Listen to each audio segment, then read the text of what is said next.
नमस्कार दोस्तों, अभी जो डिबेट था कि राहुल और मोदी का बेसिकली जो डिबेट चल रहा था कि इनके बीच में से बाकी जो महागठबंधन के नेता हैं उनको तो कोई पूछ ही नहीं रहा है। जो पूरी गेम जो मेन जो मेजर पार्टीज़ हैं जो बीजेपी और कांग्रेस, उनका जो आईटी सेल है, महागठबंधन का शायद मुझे लगता है कि आईटी सेल भी नहीं है जो प्रमोट करे उनके एजेंडा को या उनको उनके नेताओं को। तो सिर्फ यही जनता के अंदर, जो मैंने पिछले वीडियोज़ में भी आपको कहा है कि चाहे वो गलत परसेप्शन है, लेकिन वही परसेप्शन एक क्रिएट करा जा रहा है उनके आईटी सेल द्वारा या उनकी लॉबी द्वारा।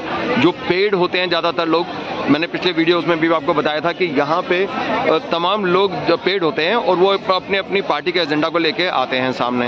अभी जो डिबेट है मोदी और राहुल का, जो थोड़ा सा राहुल की तरफ मुड़ता दिखाई दे रहा था इससे जी समिट से पहले, अभी जी समिट के बाद अचानक पूरी तरह से मोदी के फेवर में हवा चलती नजर आ रही है, क्योंकि उन्होंने जिस हिसाब से जी समिट को हैंडल किया वो लोग तारीफ कर रहे हैं उनकी। वो तो मतलब इंडिया के अंदर ही नहीं, इंडिया में हो सकता है कि जो मीडिया के लोग हो सकता है पेड हो, लेकिन तमाम दुनिया के लोग उनकी तारीफ कर रहे हैं, बड़े बड़े नेता उनकी तारीफ कर रहे हैं जिस तरह से उन्होंने हैंडल किया और जिस तरह से उन्होंने जो मेन एजेंडा वहाँ पे लागू किए और खासकर जो दिल्ली डिक्लेरेशन है उसको एडॉप्ट कराया उन्होंने जिस तरीके से। जबकि राष्ट्रपति जो अमेरिका के जो बाइडेन थे वो वापस चले गए थे दूसरे राउंड के बाद में, तीसरे राउंड तक नहीं रुके वो, तो वो उसके बावजूद भी सहमति बनती दिखाई दी। और काफ़ी दूसरी चीज़ों पर भी, जैसे कि बायोफ्यूल्स, जो ग्लोबल बायोफ्यूल्स अलायंस है वो उसकी स्थापना, उसकी शुरुआत हुई, एक उनका अलायंस की शुरुआत हुई, सभी लोगों ने सहमति दी वहाँ पे जितने भी नेता थे। और उसके अलावा जो क्रिप्टो करेंसी का ग्लोबल फ्रेमवर्क बनाने की बात हुई उस पर भी सभी लोगों ने सहमति दी। और जो दिल्ली डिक्लेरेशन है वो भी सभी लोगों ने उसकी सहमति दी और वो अडॉप्ट किया गया, फाइनली अडॉप्ट भी किया गया। तो इसके बाद में जनता की राय देखते हैं कि आम जनता क्या कहती है। मैं I am again telling you, I am not sure कि कौन जिससे मैं इंटरव्यू लेने जा रहा हूँ वो श्योरली एक आम न्यूट्रल आदमी है या नहीं, क्योंकि मैं तो यहाँ पे आता हूँ, काफ़ी भीड़ होती है, तो किसी को पूछ के हम कोशिश करते हैं कि वो किसी पार्टी विशेष का ना हो, न्यूट्रल बंदा हो और नॉलेजेबल थोड़ा बहुत हो, तो वो शायद उससे एक थोड़ी बहुत आपको न्यूज़ सही से पता लग सकती है। सर नमस्कार। सर आपका नाम? सर अरुण कुमार झा। सर अभी जो आप जो सीन देखते हैं, जो पहले इलेक्शन से पहले जो हवा चल रही थी थोड़ी वो झुक रही थी राहुल गांधी की तरफ, शायद उनके लोगों के द्वारा या फिर जो उनकी जो आईटी सेल है कोई भी कोशिश कर रहा था, लेकिन तमाम कोशिशों की तरफ ऐसा हल्का सा लग रहा था एक क्षण के लिए। वैसे ज़्यादातर समय मोदी की ही लहर चलती दिखाई दे रही थी। इनको देखा जाए तो, इन लोगों को देखा जाए तो, मैं वैसे नहीं कह रहा, और मैं तमाम अपने दर्शकों को यही बोलता हूँ कि आप मेरी वीडियो देख के डिसाइड मत करना किसको वोट दें।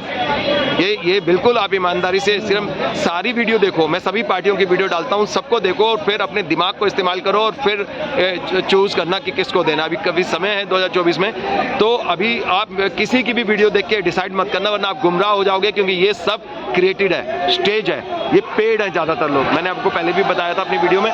तो अभी मैं कुछ न्यूट्रल हैं ये लोग, मैं इनसे बात करता हूँ और इनसे पूछता हूँ, सर जो जी समिट के बाद में जो हवा जो राहुल की तरफ चलती दिखाई दे रही थी हल्की सी इमीडिएटली बिफोर जी समिट, G20 समिट, अब वो बिल्कुल घूम गई है। जिस तरह से दुनिया भर के नेता उनकी तारीफ कर रहे हैं मोदी जी की और जिस तरह से उन्होंने हैंडल किया जी समिट को, आपको क्या लगता है, आपकी क्या राय है इस बार? वो मेहमान के रूप में आए थे, G20 की मोदी जी की अध्यक्षता में बैठक हुई थी, उनको हर भारतीय तन मन से उनकी मेहमानबाजी में कोई कमी कसर नहीं छोड़ी।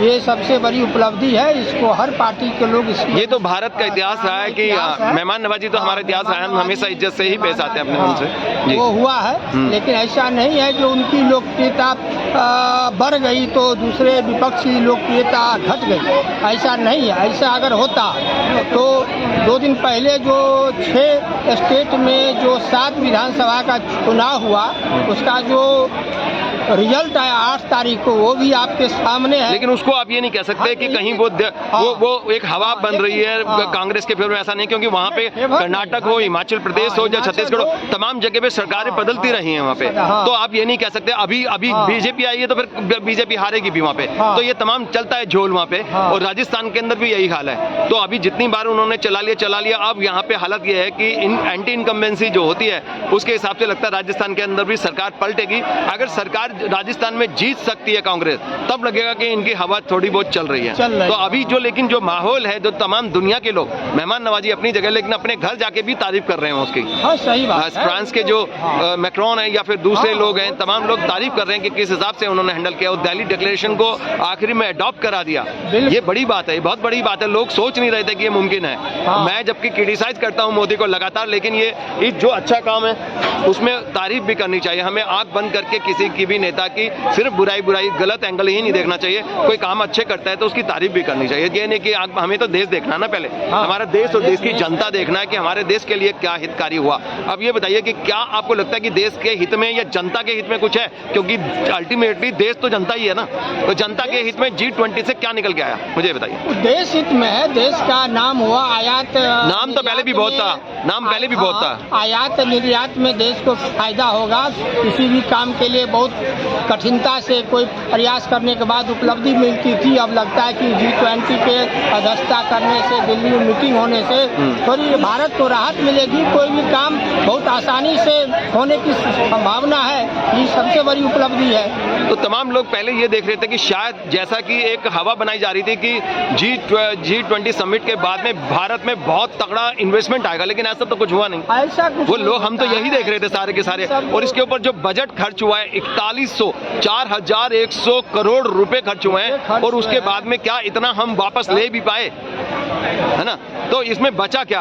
हमें देश की जनता को क्या बचा? उनके पैसे थे, उनके टैक्स के पैसे थे जनता के। खर्च हुआ, टैक्स के पैसे से खर्च हुए हैं, उसकी भरपाई के लिए महंगाई का बोझ गिराएगा जनता को। जैसा समझाया जा रहा था कि हमें तो यही लग रहा था, सुनिए, हमें ऐसा लग रहा था कि क्या जिस तरह की हवा बनाई जा रही थी कि G समिट में दुनिया के तमाम बड़े बड़े अमीर लोग देश आएंगे और भारत की झोलियां भर के चले जाएंगे, अरबों रुपए का इन्वेस्टमेंट करके चले जाएंगे, लेकिन ऐसा हुआ तो नहीं, है ना? तो ये जो दिखाया, परसेप्शन जो बनाया जा रहा था झूठा, वो भी नहीं है, हकीकत अलग है। हाँ, हकीकत नहीं है, संभावना भी नहीं है कि बाइडेन आए, ब्रिटेन के प्रधानमंत्री आए, खूब जय जयकार हुआ, सनातन धर्म पर बोले, अक्षरधाम मंत्री गए, प्रणाम किए, पूजा किए।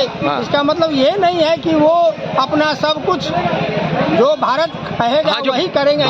बिल्कुल ऐसा ही लगता है कि ऋषि सुनक जो यूके के जो प्राइम मिनिस्टर हैं, उन्होंने भी लगातार यही संकेत दिए कि उनका देश पहले है। ये ठीक है कि मातृभूमि या उनका कहीं जुड़ाव है, उनका नहीं, ससुराल की बात नहीं है, उनका देश है। वो ओरिजिन बाय ओरिजिन उनकी जो हेरिटेज है वो कहीं ना कहीं उनकी रूट्स इंडिया में होंगी और हैं, लेकिन इसका ये मतलब नहीं है कि वो जहाँ पे उनका देश है, जो यूके है, उसके ऊपर किसी तरह का कंप्रोमाइज करते नजर आए। उन्होंने तमाम बार, जितनी भी बार मीटिंग हुई, बायलैटरल मीटिंग हुई, उन्होंने कभी भी ये नहीं समझा कि यूके के हम इंटरेस्ट को दबा के भारत के फेवर में बात करें। जहां फ्री ट्रेड की बात है यूके के साथ, इंडिया गवर्नमेंट लगातार कोशिश कर रही है कि फ्री ट्रेड स्टार्ट होना चाहिए और हमारे देश के हित में भी है वो, लेकिन ऐसा हो नहीं पा रहा है क्योंकि वो अपने इंटरेस्ट भी देख रहे हैं ऋषि सुनक, और ये इस पे कहीं समीकरती कहाँ पे जो एक सहमति बनती नहीं दिख रही है। और उसके अलावा जो बाकी देश के लोग हैं उनका कैसा रुझान है? आपको क्या लगता है कि चलो, मैं इस तमाम मुद्दे को G समिट से मैं एक इलेक्शन के मुद्दे पे लेके आने की कोशिश करता हूं कि 2024 से पहले एक जो हवा चल रही थी थोड़ी बहुत G समिट से पहले राहुल गांधी के फेवर में हल्की सी चलने लगी थी लास्ट के अंदर, तो आपको लगता है कि क्या अभी देखते हो तो राहुल गांधी तो बच्चा नजर आ रहा है, वो जो बातें बोल रहे हैं तो वो तो हंस रहे हैं लोग, कहाँ उसका एक पूरा, देखिए मैं मानता हूं कि तमाम जो विपक्ष के लीडर, ऐसा नहीं कि वो नहीं है, उनको खारिज नहीं करा जा सकता कि सिर्फ ये अच्छा कर रहे हैं तो, लेकिन जब एक अगर 10 इंच की एक लकीर के आगे आप 100 इंच की लकीर बना दो या 50 इंच की लकीर बना दो तो वो छोटी नजर आती है, वो फर्क पड़ जाता है, वो नजर आता है तमाम। तो वो जो निमंत्रण नहीं दिया गया, इसका कहीं उनको ज्यादा ये हुआ कि कम से कम खड़गे जी को निमंत्रण देना चाहिए। अब जिनको दिया था, अब ये बात बोल रहे हैं, अब खड़गे जी को निमंत्रण नहीं दिया, कांग्रेस के बाकी जो चीफ मिनिस्टर उनको दिया था, क्यों नहीं आए? कर्नाटक के चीफ मिनिस्टर नहीं आए, ठीक है, छत्तीसगढ़ के बघेल जी नहीं आए, और वो आपके जो तीसरे नंबर कौन से थे, वो राजस्थान के अशोक गहलोत, ये तो पास में ही गाड़ी उठा के आ सकते थे, क्यों नहीं आए? इसलिए नहीं आए, क्यों? उन्होंने खड़गे जी को या सोनिया जी को निमंत्रण नहीं दिया था। अच्छा, यही रीजन था। तो मतलब देश पहले नहीं है, पार्टी पहले है। जहाँ देश का प्रतिनिधि, दुनिया भर के नेता थे वहाँ पे, वो देखते थे ये तमाम चीजें। ये देश पहले था। अच्छा, अब पहले था कांग्रेस के लिए देश पहले, अब नहीं अब है। क्या होता पहले, अब पार्टी पहले है, सोनिया जी पहले है, खड़गे जी पहले है। कि विपक्ष के सहमति से कोई डिसीजन होता सर अपनी बात डिसएग्रीमेंट ये आके भी तो कह सकते थे, आ जाते और उसके बाद कहते हैं कि हमें दुख हुआ, वहीं बोल देते मोदी जी को, मोदी जी आपने उनको क्यों नहीं बुलाया, फिर और भी बुरा लगता मोदी जी को कि क्या हुआ। निमंत्रण दिया हाँ। मनमोहन सिंह को, हाँ। जो मनमोहन सिंह भी तो गए थे, नहीं सकते तो फिर वो क्यों, वो तो गए थे। आप निमंत्रण दिए देवगौड़ा जी को, हाँ। सोनिया जी भी तो थे, खड़गे जी भी तो थे, दो आदमी और अगर बढ़ जाता हम मान सकते हैं आपका आपके- हाँ। सम्मान जी जी जी बढ़ता, जी जी घटता नहीं। जी। ये कचोट कहीं न कहीं हाँ। राहुल जी के दिमाग में है। अच्छा। और इसीलिए 2-4 दिन 5 दिन देख लीजिए तो फिर। लेकिन अभी जो हवा चल रही है, जनता से पूछा जा रहा है, वो तो कह रहे हैं हम तो मोदी को बनाएंगे, आप क्या कहेंगे सर? वो तो है ही है। आपको क्या लगता है कि जी समिट से हवा बदली है, राहुल से थोड़ा थोड़ा जो झुकाव था, हल्का सा 1% 2% राहुल के फेवर में आ रहा था, वो वापस घूम गया। अब साफ क्लियर हो गया कि मोदी के कहाँ मोदी और कहाँ राहुल गांधी कुछ नजर नहीं आ रहा है। हम तो जबकि उनकी बुराई करते थे, मोदी जी की तमाम बुराई करते थे, लेकिन अभी जो देखा ना, जो एटीट्यूड है, एक जो एटीट्यूड है, एक बात करने का स्टाइल है, जो एक्सप्रेशन है, एक बॉडी लैंग्वेज है, एक विषय नेता की, जिस हिसाब से मोदी जी ने हैंडल करा, मुझे लगता नहीं राहुल गांधी उस तरह से हैंडल कर सकते थे उनको, नहीं कर सकते थे वो, नहीं कर। क्या कहते हैं, आइए सर। हाँ तो साइड में मत बोलिए फिर। हाँ तो यही है कि वो क्या हैंडल कर पाते, नहीं कर पाते। वो तो जिस हिसाब से बड़े बड़े नेताओं को जिस हिसाब से हैंडल कर रहे थे मोदी जी, तो मोदी जी के आगे तो क्या यही कहेंगे लोग कि भाई एक किसी ने कह दिया था, उनके शायद हो सकता है अंधभक्तों में, उन्होंने कहा था कहाँ मोदी जी और कहाँ राहुल गांधी, मतलब वो एक कहावत है ना, कहाँ राजा भोग कहाँ गंगू तेल। वो आप ही नहीं बोल दी, मैं नहीं कहना चाह रहा। तो ये क्या आपको लगता है कि डिफरेंस है? दोनों में बहुत फर्क तो नजर आता है। कहाँ ये बचकाना एटीट्यूड और कहाँ वो मैच्योर्ड आदमी जिस तरह से उन्होंने ग्लोबल लीडर्स को हैंडल करा, और कहाँ सबसे बड़ी चीज की रशिया पुतिन नहीं आए, लेकिन उन्होंने अपने दिल्ली डिक्लेरेशन के अंदर पुतिन की बुराई नहीं करी। कहीं जिक्र जरूर करा कि